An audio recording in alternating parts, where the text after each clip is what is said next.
हरे कृष्ण कृष्ण कृष्ण हरे हरे, हरे राम राम राम हरे हरे। वाञ्छाकल्पतरुभ्यश्च कृपा सिन्धुभ्य एव च पतितानां पावनेभ्यो वैष्णवेभ्यो नमो नमः। ॐ नमो भगवते वासुदेवाय।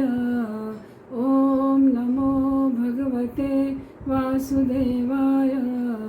ॐ नमो भगवते वासुदेवाय। हरे कृष्णा।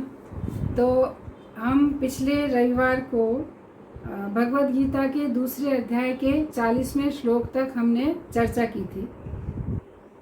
अभी हम 41वें श्लोक से प्रारंभ करेंगे, अध्याय 2 और श्लोक संख्या 41।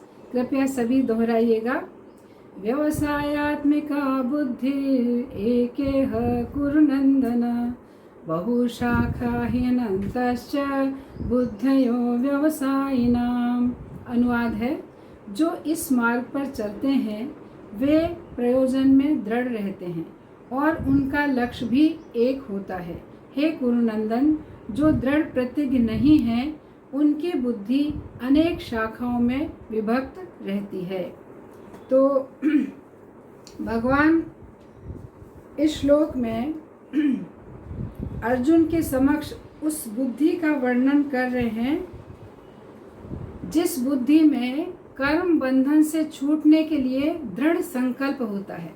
इसके पहले जो 39वें श्लोक में भगवान ने कैसी बुद्धि का वर्णन किया था कि उसके द्वारा ऐसी बुद्धि भगवान प्रदान करने वाले थे 39वें श्लोक में कि अर्जुन उस बुद्धि के द्वारा अपने कर्म बंधनों को काट सकेंगे।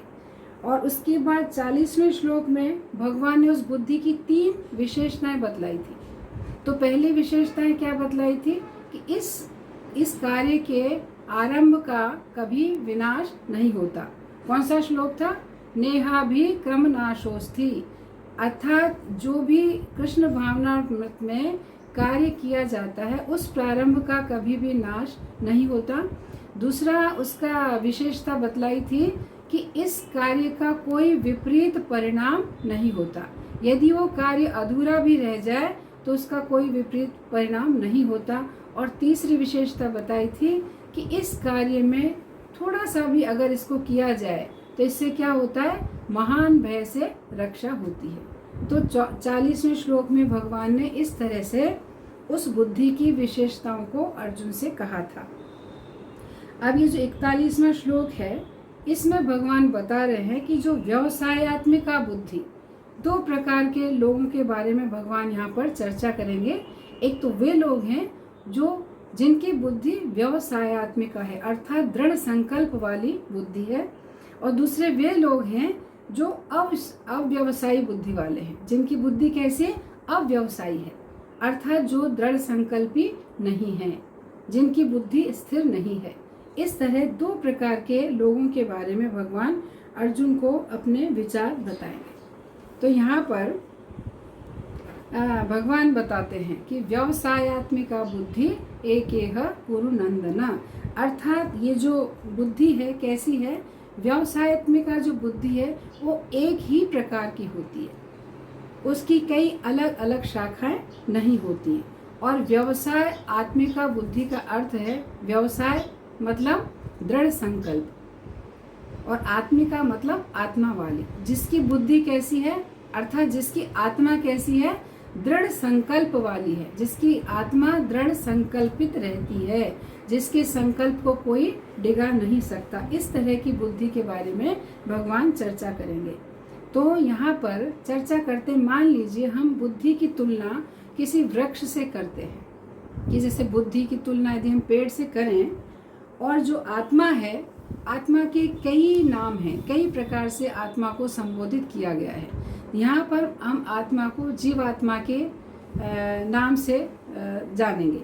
तो जैसे आत्मा अर्थात जीवात्मा, तो किसी भी वस्तु की जो आत्मा है वो उस वस्तु का वो भाग होती है जिसके द्वारा उसका पोषण होता है, उसका रक्षण होता है और उसका विकास होता है। तो जैसे मान लीजिए वृक्ष है, तो वृक्ष की जो जड़ है, उस जड़ के द्वारा वृक्ष का पोषण होता है, और जब जड़ उसकी बहुत अच्छे से विकसित होती है तो उस आधार पर जो वृक्ष है वो वृद्धि करता चला जाता है। उसी प्रकार से जो शरीर है, शरीर में क्या है, आत्मा है। आत्मा जो है वास्तव में, जैसे जड़ हमने कहा वृक्ष की जड़, तो वैसे ही आत्मा जो है उसके पोषण और उसके संरक्षण से ये जो बुद्धि है दृढ़ संकल्प वाली बनती है और स्थिर रहती है। तो क्या करना चाहिए, आत्मा का पोषण करना चाहिए। जैसे वृक्ष को हरा भरा और विकसित रखने के लिए उसकी जड़ों को सींचा जाता है, जड़ों का रक्षण किया जाता है, जड़ के द्वारा उसको मतलब उसको पोषण मिलता है। उसी प्रकार आत्मा के द्वारा, आत्मा कहने का मतलब आत्मा वो जड़ है।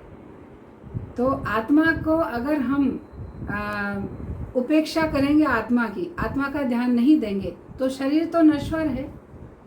केवल आत्मा का हम उद्धार करके इस भव बंधन से मुक्त हो सकते हैं। और अगर आत्मा को ही हमने आत्मा की उपेक्षा की तो हमें किसी प्रकार का भी लाभ नहीं होगा, अर्थात मनुष्य जीवन मिलने के बाद भी हमें कोई उपलब्धि प्राप्त नहीं होगी। तो आत्मा जैसे जड़ है, मान लीजिए मूल है, और व्यवसाय का मतलब है दृढ़ संकल्प। तो कैसा है, आत्मा कैसी है, दृढ़ संकल्प वाली है। और उसका संकल्प क्या है, संकल्प क्या है कि मुझे कर्म बंधन से छूटना है। हमारी आत्मा कैसी होनी चाहिए, ऐसे दृढ़ संकल्प वाली होनी चाहिए कि मुझे इस कर्म बंधन से छूटना है और मुझे इस संसार के भोगों में नहीं फंसना है। ये हमारी आत्मा का दृढ़ संकल्प होना चाहिए। तो इस तरह की जब हमारी दृढ़ संकल्प वाली आत्मा होगी, तभी हम व्यवसायत्मिका बुद्धि के धनी कहलाएंगे। तो श्रील प्रभुपाद इस श्लोक के तात्पर्य में बताते हैं कि दृढ़ श्रद्धा के बारे में प्रभुपाद कह रहे हैं। तो दृढ़ श्रद्धा के बारे में यहाँ पर चैतन्य चरितामृत से एक प्यार लिया गया है। श्रद्धा शब्दे विश्वास, कहे सुदृढ़ निश्चय, कृष्ण भक्ति कैले सर्व कर्म कृत है। अर्थात श्रद्धा का जो अर्थ है, क्या दिया गया है कि किसी अलौकिक वस्तु में अटूट विश्वास होना। तो जब कोई कृष्ण भावनामृत के कार्यों में लगा है तो उसे अन्य किसी प्रकार के कार्यों को न करने का कुछ असंतोष नहीं रखना चाहिए। जैसे समाज है, राष्ट्र है, परिवार है, उसके लिए उसे अलग से कुछ प्रयास करने की आवश्यकता नहीं होती है। यदि कोई कृष्ण भक्ति में तल्लीन है तो समझना चाहिए कि वो कृष्ण भक्ति में लगा हुआ है, तो उसके सारे कर्म हो गए, सर्व कर्म कृत है, उसको अलग से और कर्म करने की आवश्यकता नहीं होती है। जैसे कई लोग होते हैं जो भक्ति में तो लगे हैं, फिर भी कभी कभी ऐसा मन होता है हम तो यज्ञ करते ही नहीं है, हमें भी यज्ञ आदि का अनुशीलन करना चाहिए। तो यहाँ पर ये बात समझनी है कि कृष्ण भावनामृत या लक्ष्मी नारायण भावनामृत या श्री राम भावनामृत, ये अपने आप में इतने श्रेष्ठ हैं कि इनको करने के बाद हमें किसी और कर्म को अलग से करने की आवश्यकता नहीं है। अर्थात कृष्ण भक्ति करने में सारे कर्म स्वतः हो जाते हैं, अलग से हमें कोई कार्य करने की आवश्यकता नहीं है। तो जिस प्रकार जैसे वृक्ष की जड़ में जब कोई पानी डालता है तो पूरा वृक्ष जो है, पूरे वृक्ष को पोषण मिल जाता है, उसी प्रकार जब कोई भगवान की भक्ति करता है तो उसके द्वारा सबकी सेवा हो जाती है। आजकल लोग वैसे ये नारा देते हैं, मानव सेवा माधव सेवा, ऐसा कहते हैं, लेकिन ये जो सिद्धांत है बहुत ही गलत है। मानव सेवा माधव सेवा नहीं है। माधव सेवा अगर करेंगे तो हर मनुष्य की सेवा हो जाएगी। क्यों ऐसा है कि जब आप भगवान की सेवा करेंगे तो भगवान का सबसे पहला जो संदेश है वो क्या है, सारे जो जीव हैं वो मेरे अंश हैं और मैं सब लोगों का स्वामी हूँ और मैं ही स्वयं भोगता हूँ। तो क्या होगा, सारे जीव जब भगवान के अंश हैं तो हमारा किसी के प्रति वैर भाव नहीं होना चाहिए।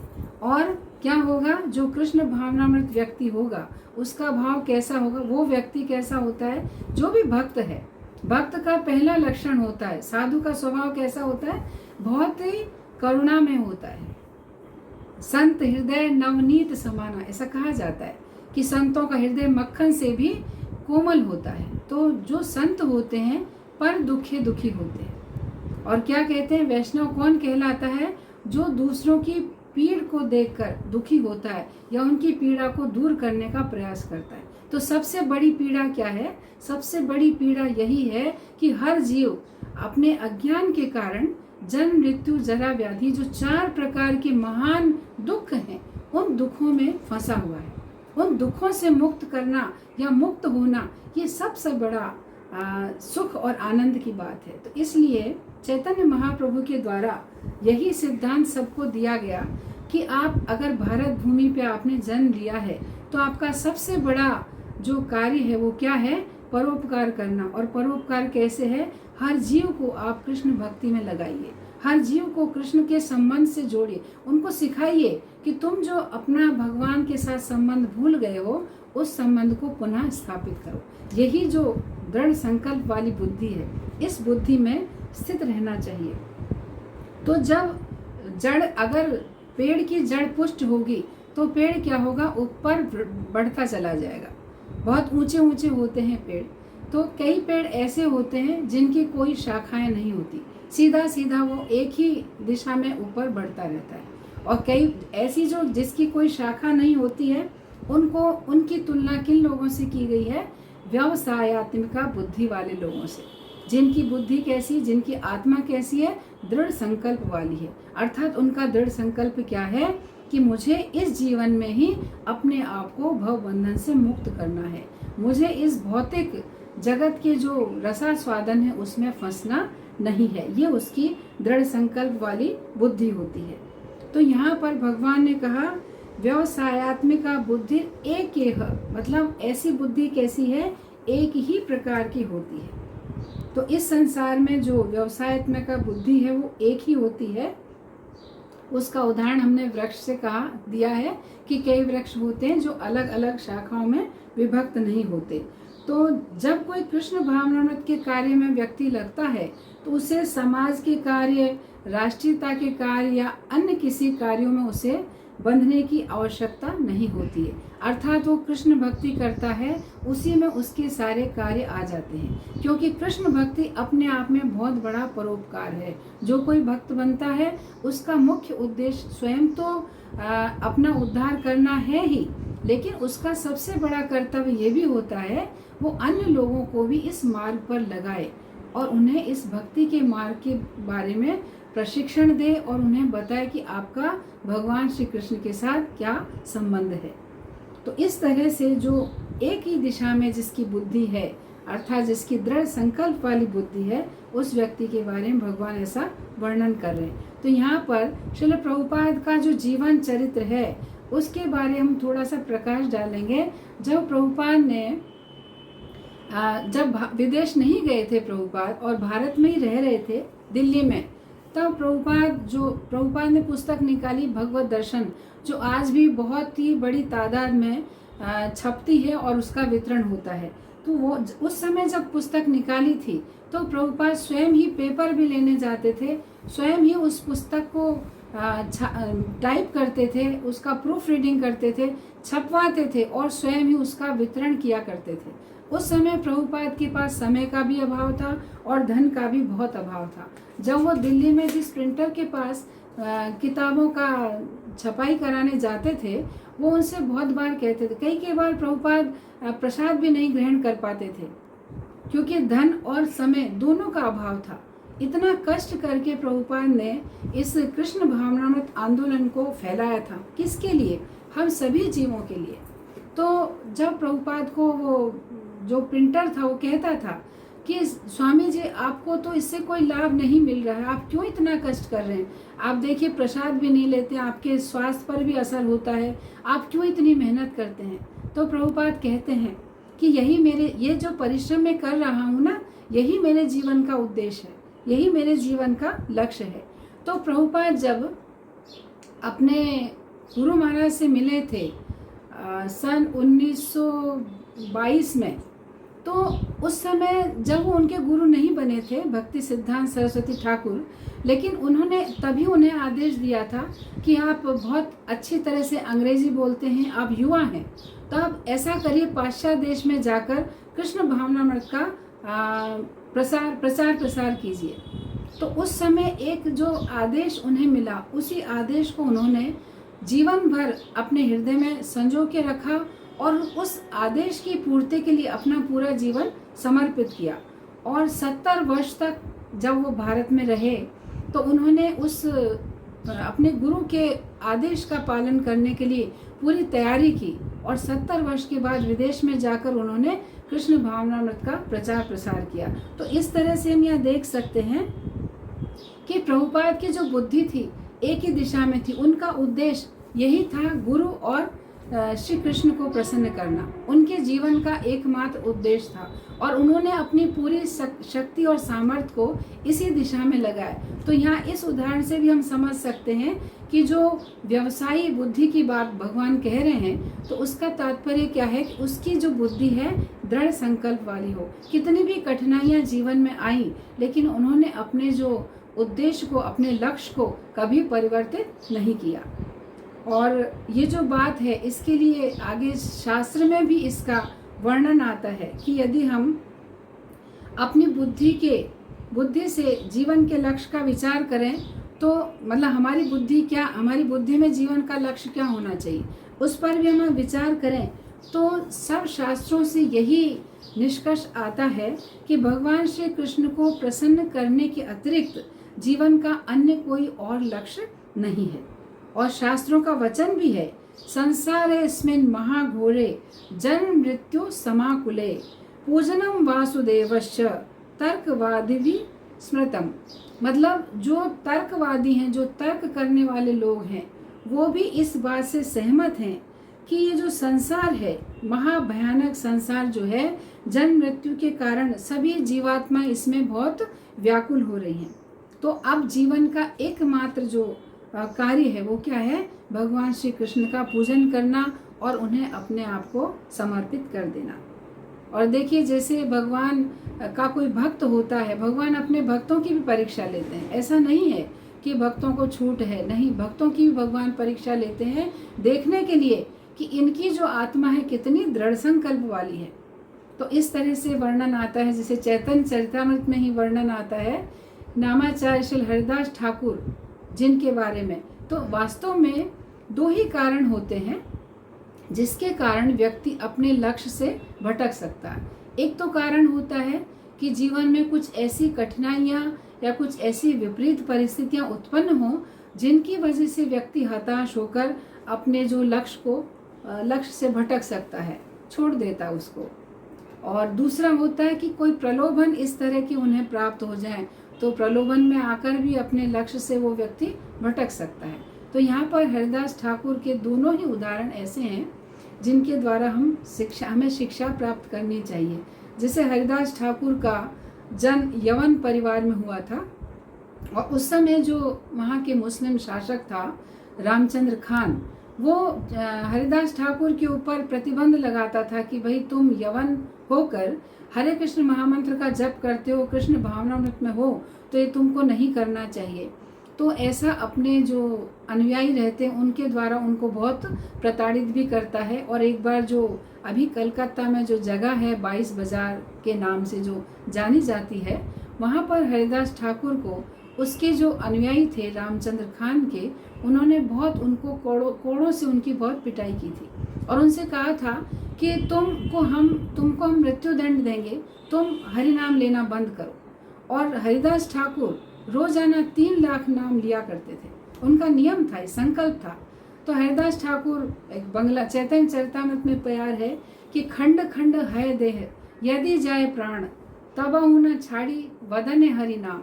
ऐसा हरिदास ठाकुर कहते हैं कि यदि मेरे शरीर के टुकड़े टुकड़े भी हो जाएं, है ना, और मेरे प्राण भी यदि चले जाएं, तो भी मैं ये हरे कृष्ण महामंत्र का उच्चारण करना नहीं छोड़ूंगा। और तीव्रता से कहते हैं हरे कृष्ण कृष्ण कृष्ण हरे हरे, हरे राम राम राम हरे हरे। और ज़्यादा उत्साह के साथ वो नाम संकीर्तन करते हैं। लेकिन हम अगर अपने आप को देखें तो हमें देखना है कि हमारी जो बुद्धि है या हमारी जो आत्मा है क्या उतनी दृढ़ संकल्प वाली है।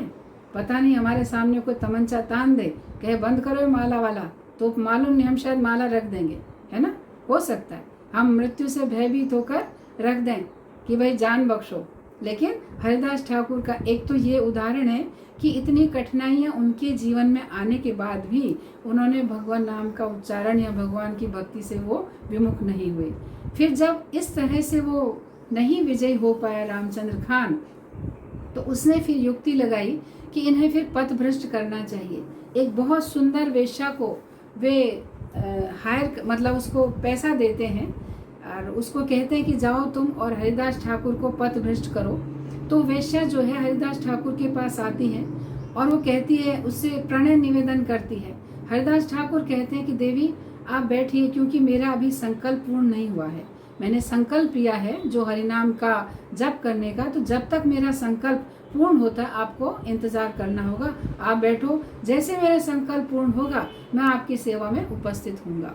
और हरिदास ठाकुर पूरी रात्रि भर हरे कृष्ण महामंत्र का जप करते रहते हैं और वेश्या बैठी इंतजार करती रहती। वो उनके मुख से हरिनाम का श्रवण करती है। फिर भोर होते वो अपने स्थान पर वापस चली जाती, पुनः फिर दूसरे दिन आती, फिर उस दिन ऐसे कई दिनों तक लगातार वो हरिदास ठाकुर के पास आती है। और परिणाम क्या होता है, हरिदास ठाकुर एक शुद्ध भक्त हैं। जब कोई शुद्ध भक्त का थोड़ा सा भी संग करता है तो उसका जीवन बदल जाता है। उस वेश्या का हृदय परिवर्तित हो जाता है उनके मुख से शुद्ध हरिनाम का श्रवण करके, क्योंकि हरिदास ठाकुर शुद्ध हरिनाम अपराध रहित नाम का उच्चारण करते थे। जैसे हम तो ध्यान नहीं होता है, अपराध सहित हमारा नाम जप हो रहा है, लेकिन हरिदास ठाकुर जो है वो अपराध रहित नाम उच्चारण करते थे। तो जो वेश्या जब उनके मुख से हरिनाम सुनती है उसका परिवर्तन हृदय होता है, हृदय परिवर्तित होता है और उनके चरणों में गिर जाती है और वो फिर शुद्ध भक्त बनती है, बहुत बड़ी वैष्णवी बनती है। जब नवद्वीप जाते हैं जो लोग, नवद्वीप मंडल परिक्रमा होती है, अभी प्रारंभ होगी गौर पूर्णिमा पे, क्योंकि अभी तो कोरोना की वजह से लोग परिक्रमा नहीं करेंगे, वर्चुअल परिक्रमा होगी जो ऑनलाइन हम देख सकते हैं। तो वहाँ परिक्रमा मार्ग पे इनकी समाधि है, जो वेश्या थी ये उनकी समाधि है, क्योंकि वो शुद्ध भक्त बनी और उसने कृष्ण भावनामृत का बहुत प्रचार प्रसार किया। तो हरिदास ठाकुर की जो दो घटनाएं हैं उनसे हम और अच्छी तरह से समझ सकते हैं कि दृढ़ संकल्प वाली आत्मा क्या होती है। तो हरिदास ठाकुर ऐसे दृढ़ संकल्प वाले व्यक्ति थे जो मतलब ना तो किसी विपरीत परिस्थिति में विचलित हुए और ना ही किसी भी प्रकार के प्रलोभन में आए।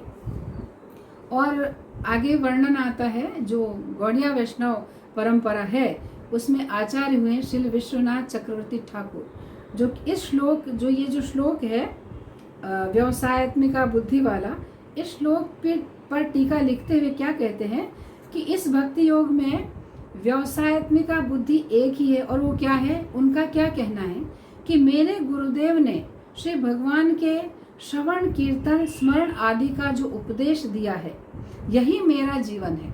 मतलब जो मेरे गुरु ने मुझे भगवान नाम का जो उपदेश दिया है, उनके नाम रूप गुण लीला धाम आदि का श्रवण कीर्तन और स्मरण करने का जो मुझे उपदेश दिया है यही मेरा एकमात्र जीवन है। और आगे कहते हैं कि किसी भी अवस्था में मैं इसे छोड़ने में असमर्थ हूँ, यही मेरी कामना है एवं यही मेरा कार्य है। इसके अतिरिक्त स्वप्न में भी मेरी कोई और अभिलाषा एवं कोई कार्य नहीं है। इससे मुझे सुख हो या दुख हो, मेरा संसार नाश हो जाए अथवा उससे मुझे कोई हानि नहीं है। इतनी बड़ी बात जो विश्वनाथ चक्रवर्ती ठाकुर कह रहे हैं कि केवल और केवल अपने गुरु के आदेश के प्रति मैं पूर्ण रूप से समर्पित हूँ। जो मेरे गुरु ने आदेश दे दिया वही आदेश मुझे अपने जीवन में अपनाना है, इसके अलग मुझे कुछ और कार्य करना नहीं है। और वही चीज़ हम प्रभुपाद के जीवन में भी देखते हैं कि जैसे उनके गुरु ने एक ही आदेश दिया था कि तुम प्रचार करो कृष्ण भावनामृत का, तो जीवन भर उन्होंने इसी कार्य को किया और अंतिम समय तक वो यही कार्य को करते हुए इस संसार से विदा हुए। और आगे जो श्रीमद् भागवतम है, श्रीमद् भागवतम की भी टीका विश्वनाथ चक्रवर्ती ठाकुर ने लिखी है, तो उसका जो 10वां स्कंद है उसके 20वें अध्याय के 28वें श्लोक में टीका लिखते हुए कहते हैं कि वे सोचते हैं यदि भजन में कोटि कोटि विघ्न उपस्थित हुए तो हों भले ही, और प्राण भी जाएं तो जाएं, परंतु मैं भक्ति का परित्याग नहीं करूँगा। मैं किसी भी परिस्थिति में भक्ति का परित्याग नहीं करूँगा। वास्तव में ऐसी दृढ़ता ही निश्चयात्मक बुद्धि है या व्यवसायत्मिका बुद्धि कहलाती है। तो इस तरह से भगवान अर्जुन को व्यवसायत्मिका बुद्धि के बारे में वर्णन कर रहे हैं। और जो व्यवसायत्मिका बुद्धि है तो उसकी जो तुलना है भक्ति लता से की जाती है।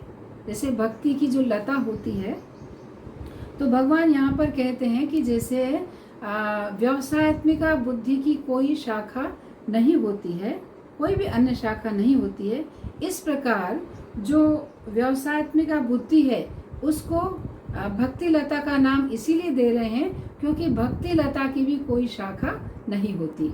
एक ही जो लता है एक ही दिशा में वृद्धि को प्राप्त होती है, वो अन्य शाखाओं में विभक्त नहीं होती है।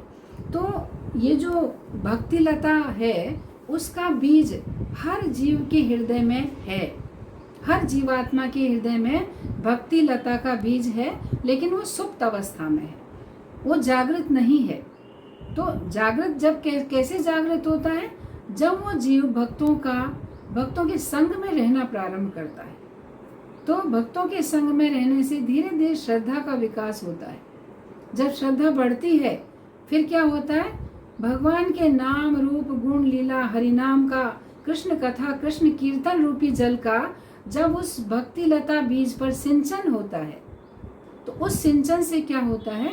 उस बीज में बीज अंकुरित होता है, और बीज जब अंकुरित होता है उसमें छोटी सी पत्ती निकलती है, फिर अन्य पत्ती निकलती है, उसकी शाखा बनती है, और वो जो बीज से जो पत्ती निकली है अंकुरित हुई है वो लता का रूप धारण करती है। धीरे धीरे उस लता का वर्धन होता है, लेकिन वर्धन कब होता है? जब भक्तों का संग निरंतर मिलता रहे और उस लता को खाद और जल रूपी कृष्ण कथा कृष्ण कीर्तन मिलता रहे, तब जाकर उस भक्ति लता का वर्धन होता है। और भक्ति लता भी एक ही दिशा में बढ़ती है, ऊपर ऊपर बढ़ते जाती है, बढ़ते बढ़ते बढ़ते बढ़ते, और जब वो और वृद्धि को प्राप्त होती है तो क्या होता है? ब्रह्मांड को भेदती है। सबसे पहले ब्रह्मांड को भेदती है, ब्रह्म ज्योति में प्रवेश करती है, फिर ब्रह्म ज्योति से भी और ऊपर उठती है, और ऊपर ऊपर वैकुंठ में या वैकुंठ से भी ऊपर गोलोक पहुंच जाती है। और गोलोक पहुंचकर क्या होता है?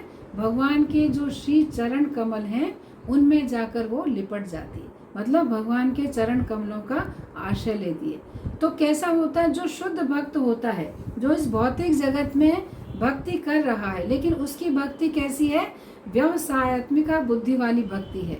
दृढ़ प्रतिज्ञ उसकी जो आत्मा है, जो कृष्ण में पूर्ण रूप से समर्पित है, 24 घंटा एक क्षण को भी जो भगवान की चेतना से विमुख नहीं होता है, ऐसा जो भगवान का जीव है, उसकी जो भक्ति लता है वो अंत में जाकर क्या करती है? भगवान श्री कृष्ण के चरण कमलों में लिपट जाती है, और वहाँ भी वृद्धि को प्राप्त होती है। फिर वहाँ उसमें कृष्ण प्रेम रूपी फल लगता है, और जब ये अवस्था आती है उस लता में उस जीव की, तो क्या होता है? फिर वो जीव इस संसार में अपना जीवन धारण नहीं कर पाता है, फिर वो भगवत धाम तुरंत पहुंच जाता है। तो ऐसी जिसकी बुद्धि हो, व्यवसायत्मिका बुद्धि, तो उस बुद्धि की तुलना यहाँ पर भक्ति लता से की गई है। तो इस तरह की जो भक्ति लता है उसको प्राप्त करने, उसका वर्धन करने के लिए बहुत सबसे बड़ा तो आवश्यक यही है कि भक्तों का संग किया जाए और गुरु के आदेशों का पूरी तरह से अनुशीलन किया जाए। अगर हम अपने गुरु के आदेश का पालन नहीं करते हैं तो हम कभी भी भक्ति में प्रगति नहीं कर सकते। जैसा कि गुरु अष्टक में कहा गया है, यस्य प्रसादात् भगवत प्रसादो, यस्य प्रसादा न गति कुतोपि। तो इस तरह से अगर हम अपने गुरु को प्रसन्न नहीं कर सकते, गुरु को हमसे कुछ भौतिक धन संपत्ति नहीं चाहिए होती, गुरु कोई धन के लोभी नहीं होते, हमसे कुछ नहीं चाहिए उनको, वो सिर्फ इतना ही चाहते हैं कि वो गुरु हमारे बने हैं तो हमें वो आध्यात्मिक स्तर पर हमारी प्रगति देखना चाहते हैं, और वो हमें आदेश देते हैं हम भगवत भक्ति का अनुशीलन करें। जब अगर हम उनके आदेश का पालन करते हैं तो गुरु हमसे प्रसन्न होते हैं। गुरु कोई एक शरीर के रूप में रहने वाले गुरु तत्व है, और गुरु कोई साधारण व्यक्ति नहीं होते। गुरु भगवान के प्रतिनिधि हैं जो जीव और भगवान के बीच में कड़ी का कार्य करते हैं। जीव सीधे भगवान के पास नहीं जा सकता है, उसके पास अधिकार नहीं है, और वो जाएगा तो भगवान स्वीकार भी नहीं करेंगे, क्योंकि गुरु बीच में होना बहुत आवश्यक है। गुरु हमें भगवान तक जाने का मार्ग दिखाते हैं, कैसे भगवान तक हम पहुंच सकते हैं वो विधि बताते हैं। तो अगर कोई शिष्य अपने गुरु के आदेशों का अक्षरश पालन करता है तो निश्चित रूप से वो एक दिन भक्ति लता का इतना वर्धन कर सकता है कि वो भगवत धाम जा सके बिना किसी कठिनाई के। गुरु के जो वचन हैं या गुरु की प्रसन्नता में इतनी शक्ति होती है कि वो व्यक्ति आसानी से भगवत धाम जा सकता है। लेकिन शर्त कैसी है कि जो शिष्य है उसको गुरु के साथ बहुत विनम्र रहना चाहिए। जैसा कि भगवान कहते हैं भगवत गीता में, यद विद्धि प्रणिपातेन परिप्रश्नेन सेवया उपदेक्षन्ति ते ज्ञानम ज्ञानिना तत्वदर्शिना। भगवान क्या कहते हैं कि गुरु के समक्ष शिष्य को कैसा रहना चाहिए, बहुत विनम्र रहना चाहिए, और सेवा भाव से गुरु के पास उसे जिज्ञासा करनी चाहिए। जो भी आध्यात्मिक प्रश्न है, जो भी हमारी आध्यात्मिक उलझन है, उनको हमें गुरु से पूछना चाहिए। और गुरु वो व्यक्तित्व होते हैं, वो मतलब पूरे वैदिक ज्ञान में स्थिर होते हैं।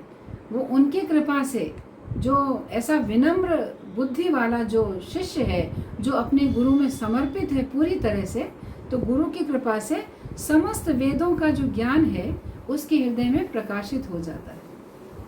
उसे कुछ प्रयास करने की आवश्यकता नहीं होती गुरु की जब कृपा मिलती है, गुरु का कृपा पात्र बनने से। लेकिन जो लोग गुरु में एक मानवीय बुद्धि रखता है, गुरु को साधारण व्यक्ति मानता है, गुरु की अवज्ञा करता है या गुरु की निंदा करता है, उसको तो कहीं भी स्थान नहीं है, कहीं भी स्थान नहीं है। ऐसा व्यक्ति, ऐसा जीव तो नरकगामी बनता है। तो इसलिए बहुत सावधान रहना चाहिए। जो भी गुरु के आश्रय में रहते हैं उन्हें गुरु की महिमा को समझना चाहिए। तो यहाँ पर पहली जो अभी हमने चर्चा सुनी उसमें भगवान ने व्यवसायत्मिका बुद्धि के बारे में चर्चा की। अब भगवान दूसरी जो बुद्धि है उसके बारे में चर्चा कहते हैं। क्या कहते हैं? बहुशाखा हनंताश्च बुद्धयो अव्यवसायिना। तो जो दृढ़ प्रतिज्ञ नहीं है, जिनकी आत्मा दृढ़ संकल्प वाली नहीं है, ऐसे लोगों की जो बुद्धि है बहुत सारी शाखाओं में विभक्त रहती है। जिस प्रकार कोई वृक्ष जब वृद्धि को प्राप्त होता है तो ऊपर जब बढ़ता है तो वो कई शाखाओं में विभक्त हो जाता है। कई शाखाएं उसकी, फिर कई प्रशाखाएं, शाखाओं की भी शाखाएं, ऐसे बहुत सारी शाखाओं में बहुत बड़ा, बहुत घना, बहुत गहरा वो वृक्ष बन जाता है।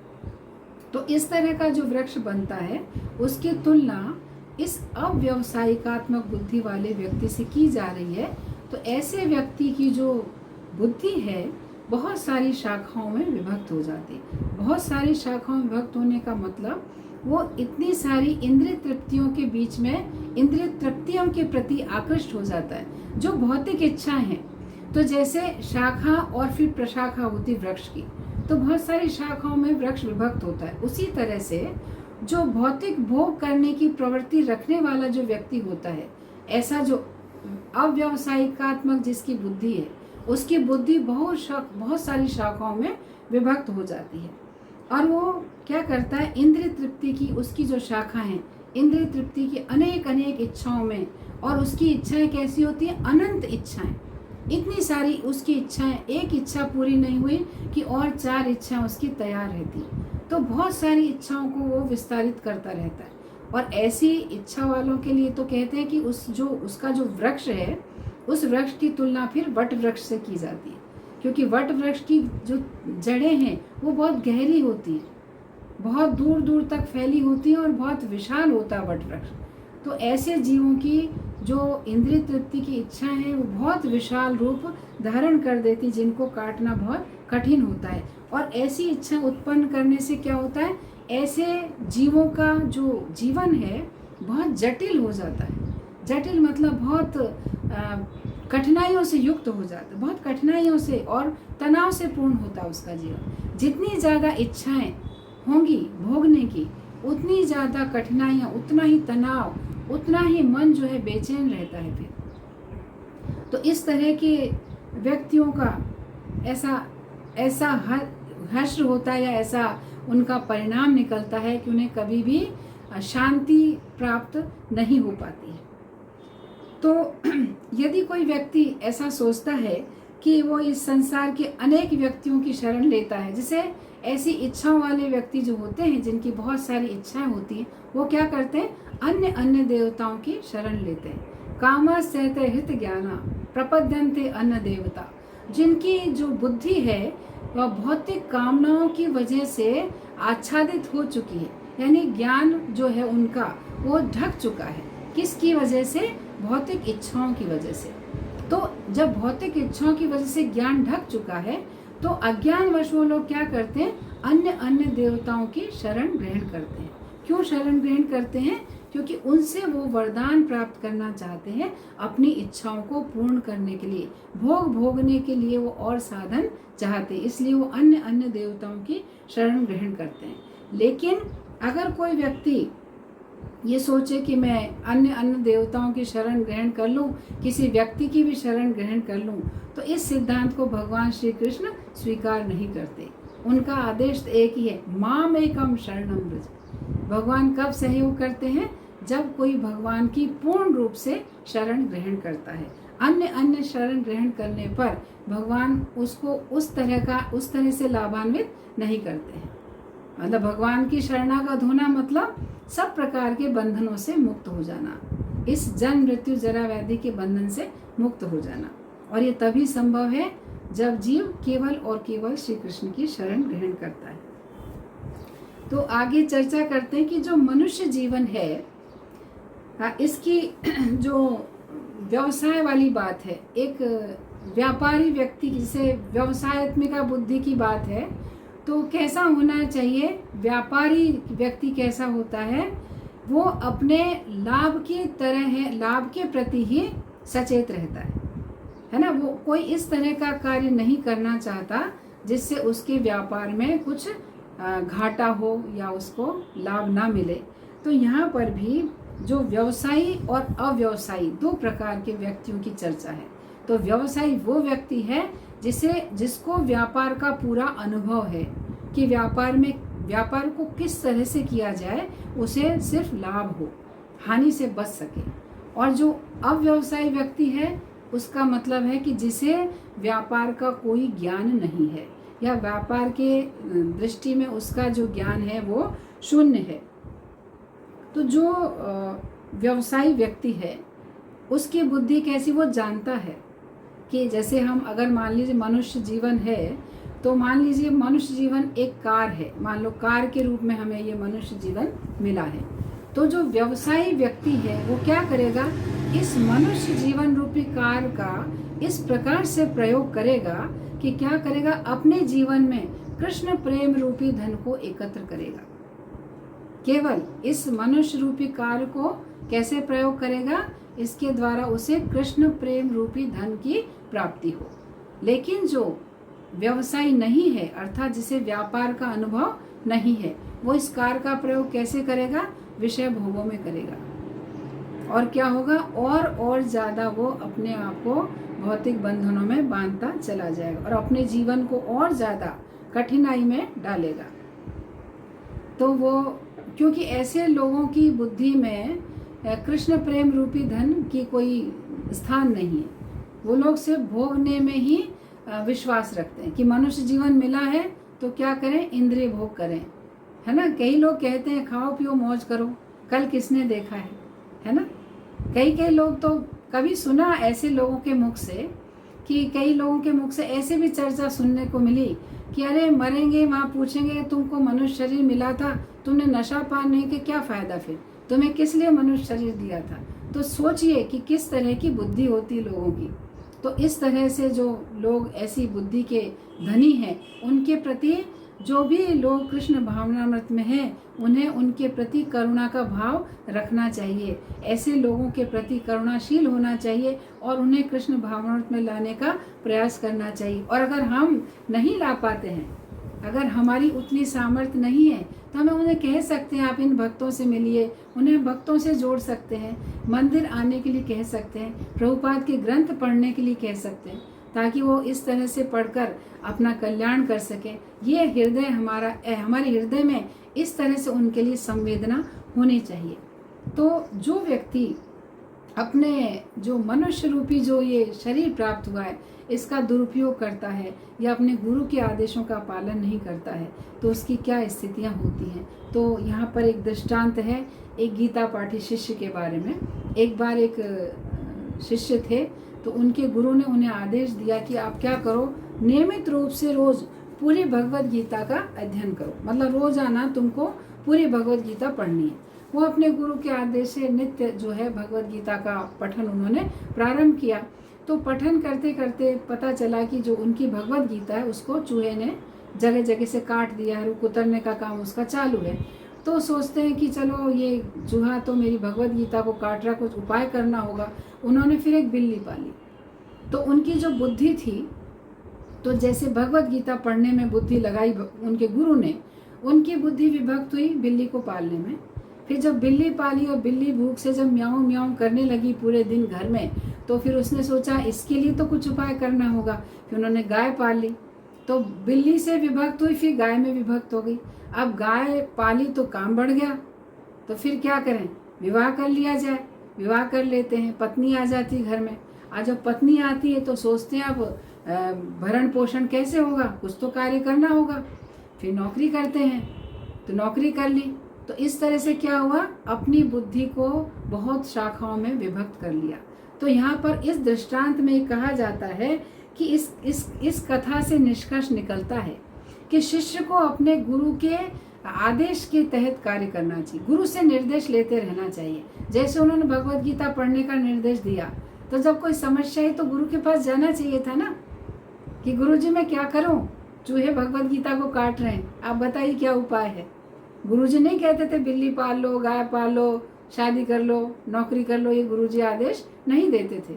लेकिन जो शिष्य गुरु के यानी एक बार जैसे हमने दीक्षा ले ली, गुरु हो गए साहब, और गुरु ने जो आदेश दिया हम उसका पालन कर रहे हैं नहीं कर रहे हैं, क्या उसमें असुविधाएं हो रही हैं, कुछ हमें कठिनाइयों का सामना करना पड़ रहा है, फिर हम गुरु के पास ही ना जाएं, गुरु से जिज्ञासा ही ना करें, गुरु की सेवा में भी उपस्थित ना हो और उनसे कोई आदेश निर्देश भी ना लें, उनको श्रवण भी ना करें, तो फिर ये स्थिति उचित नहीं होती है। तो जो शिष्य बनने के बाद अगर गुरु के उपदेशों का पालन नहीं करता है, तो उस शिष्य की इस तरह की स्थिति होती है।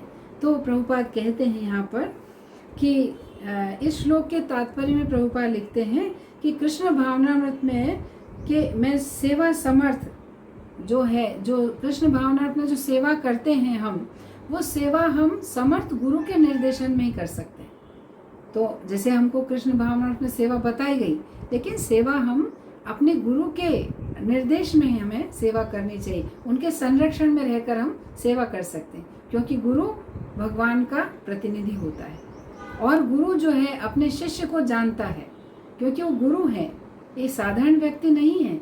वो अपने गुरु में क्या वैशिष्ट है, क्या कमियां हैं, अच्छी प्रकार से गुरु जानते हैं। तो गुरु अपने शिष्य को निर्देश देते हैं, उसके अनुसार शिष्य को अपने जीवन में अनुसरण करना चाहिए। जब वो ऐसा अनुशीलन नहीं करता है तो इस तरह की परिस्थिति या ऐसी विकट स्थिति में वो घिर जाता है। इसलिए हमें बचना चाहिए इस बात से। इस जो कथा है या जो दृष्टांत है, इससे यही निर्णय निकलता है कि हमें हमेशा गुरु के निर्देशन में, या फिर जब गुरु नहीं होते तो यहाँ पर जैसे हम जहाँ रह रहे, मान लीजिए नागपुर में हैं, तो नागपुर में तो हर समय गुरु महाराज उपस्थित नहीं होंगे, लेकिन गुरु जो यहाँ पर प्रतिनिधि निर्धारित करते हैं, जो प्रेसिडेंट होते हैं, मंदिर के भक्त होते हैं, तो उनसे भी हम जिज्ञासा कर सकते हैं।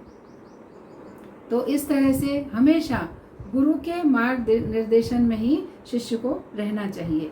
ऐसा नहीं कि वो अपने मन माने ढंग से आचरण करे या अपनी ही कोई विधि और उत्पन्न कर ले, अपने विधि विधान बदले, ऐसा नहीं। तो यहाँ पर इस जो पूरे श्लोक का जो निष्कर्ष निकल रहा है वो ये है कि हमें श्री कृष्ण की प्रसन्नता को ही अपने जीवन का लक्ष्य बनाना चाहिए, जैसा कि श्रील प्रभुपाद ने अपने जीवन में करके दिखाया। और श्रील प्रभुपाद जो हैं इस कृष्ण भावनामृत संघ के जनक हैं, और उन्होंने अपने चरित्र से अपने जीवन में इस चीज़ को पालन करके हम सबके सामने ये आदर्श उपस्थित किया है। तो इस तरह से ये 41वां श्लोक यहाँ पर पूर्ण हुआ।